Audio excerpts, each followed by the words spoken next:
प्रेम दादा बघतायत आणि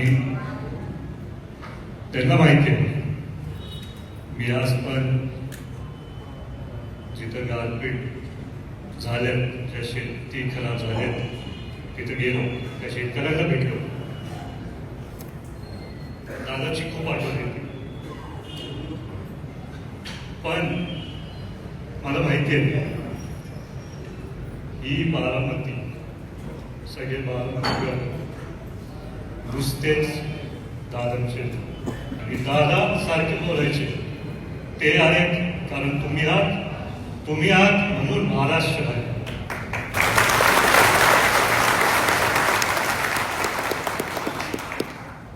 आज मला तुम्हाला सर्वांना एक विनंती करायची.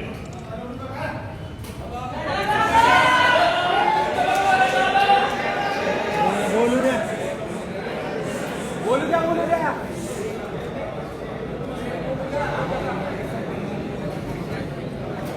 28 तारखेला थोरवर आणू शकलो. दादांचं रक्त आहे. शेवटपर्यंत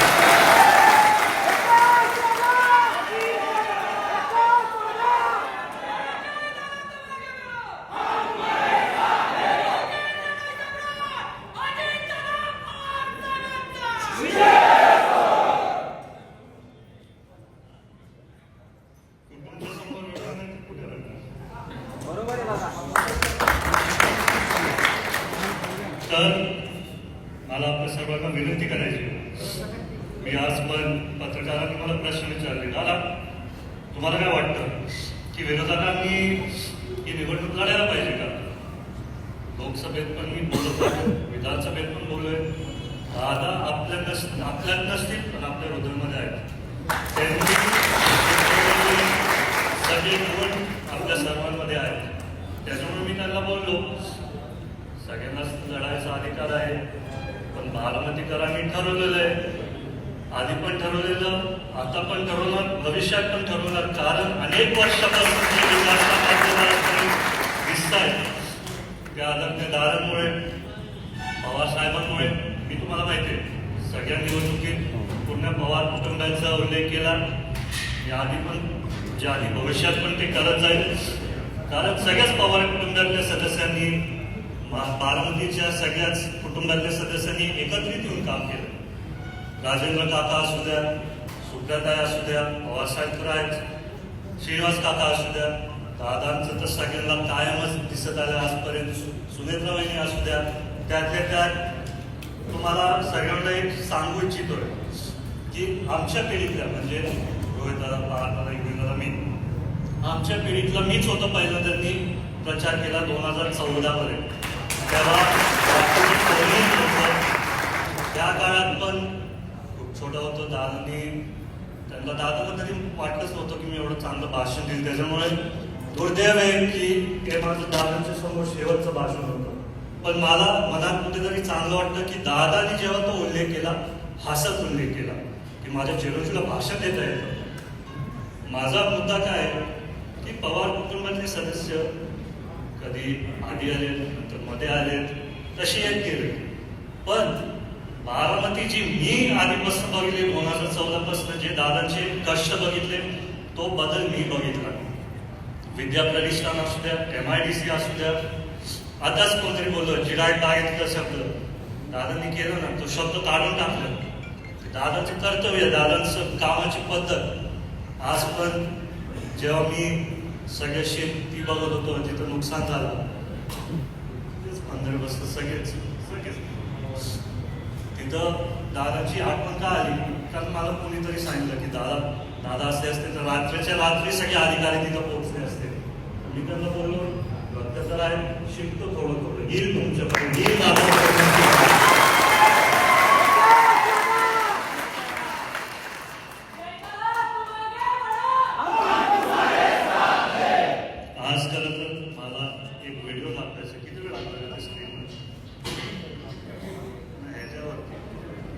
वेळामध्ये मी बोलतो ना,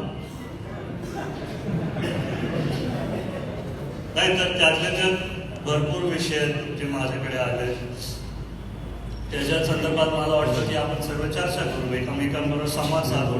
पण काय आपल्या बारामतीकरांनी पवारचा आवाज ऐकला आहे तर ते बोलतात की ऐकायचंच नाही. त्याच्यामुळे सगळे तर माईक ओढी चालू झालं. पण तसं नाही हो, सगळे आपण एकच कुटुंब आहे. पवार असू द्या, आपण सगळे सगळ्यांबरोबर संवाद साधायला कधीतरी वेळ मिळतो.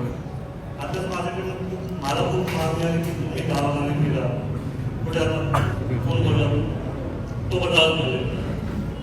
लोकसभेत फिरलो, विधानसभेत फिरलो, नाहीतरी फिरणार, भविष्यात पण फिरणार, काय फिरणार, बारामती चालते. मी तिथं चालू आहे. जेव्हा मी एवढा मोठा घटना बघितला आणि तो दादांनी त्यांच्या काळात सगळी कामं नियोजन करून ते दुर्दैवाने आपल्याला सोडून गेले. पण दादांचं बारामतीचं संपूर्ण स्वप्न पूर्ण करायला मला तुमच्या सर्वांची खूप गरज आहे. कारण इथं MIDC आपल्याला वाढवायचे. दादा असताना मीच त्यांना एक सूचना दिली की दादा कंपनीज आहेत पण आपल्याला थोडं वाढवायला पाहिजे. त्याच्यानंतर आम्ही काही लोकांशी बोललो, ते पण तिथं तयार झाले. मग त्याच्यानंतर 28 जानेवारी 2026 आपल्या सर्वांसाठी एक काळा दिवस. त्या दिवशी मला तर अजूनही विश्वास होत नाही. मला कधीतरी वाटतं की दादा दौऱ्यावरून परत येतो. कधीतरी वाटतं दादाचा फोन येईल. पण तुम्हा सर्वांना भेटून दादा तुमच्या सर्वांमध्ये मला दिसतं.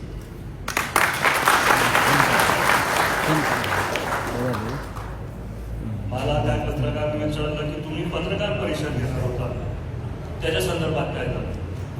मला तुम्हाला सांगायचं का तुम्ही माझ्या बरोबर आहे. CIDने माझं रक्त घेतलं, DNA चेक करायला. CID अधिकाऱ्यांसाठी बरोबर मी कायम संवाद साधला. ज्या दिवशी दुर्घटना झाली मी आपल्या DYSPला सांगितलं काहीही करू. सचिन पवार येते, सचिन पवारला मी सांगत होतो काहीही करून मला ते ब्लॅक बॉक्स दोन्ही पाहिजे. दोन्ही ब्लॅक बॉक्स मिळाले. दोन्ही ब्लॅक बॉक्सचे फोटो आपल्याकडे. पण कारवाई होऊ द्या, अहवाल येऊ द्या. पण नंतर एकदा पूर्ण बाहेर आल्यावरती आपण बोलू. त्यांना मी बोललो माझे काय मुद्दे होते ते नव्हता मी स्वतःही सांगितले. तर मी परत जाऊन तेच बोलायचं. तर आपण पुढे गेलो, आपण नवीन मुद्दे मांडायला पाहिजे, खरे मुद्दे मांडायला पाहिजे. आता अपघात का घातपात मला माहिती नाही. ज्या लोकांनी तो व्हिडिओ बघितला त्यांच्या सगळ्यांच्या मनात शंका आहे. प्लेन असं होऊ शकत नाही, आपल्या सगळ्यांना माहिती आहे. तर त्याच्यात मी पण तो एक व्हिडिओ टाकला रोहित सिंगचा विमानात झोपलेला. तिथं पण मी लिहिलं की यांच्यावरती अटक करा. जोपर्यंत कुठली कारवाई होत नाही तोपर्यंत त्यांना अटक करून ठेवा. तुम्हाला माहिती आहे जर एक बिल्डिंग पडली नाहीतर बिल्डिंग मधला स्लॅब पडला ते तिथल्या कामगारांना नाहीतर इंजिनियर नाही उचलत, डायरेक्ट मालकांना उचलतात. कुठल्या तरी रेस्टॉरंटमध्ये नाहीतर कुठेतरी आग लागली तर आता गोव्यात काहीतरी झालं ते 2 मालकांना लंडनमधून उचललं पोलिसांनी.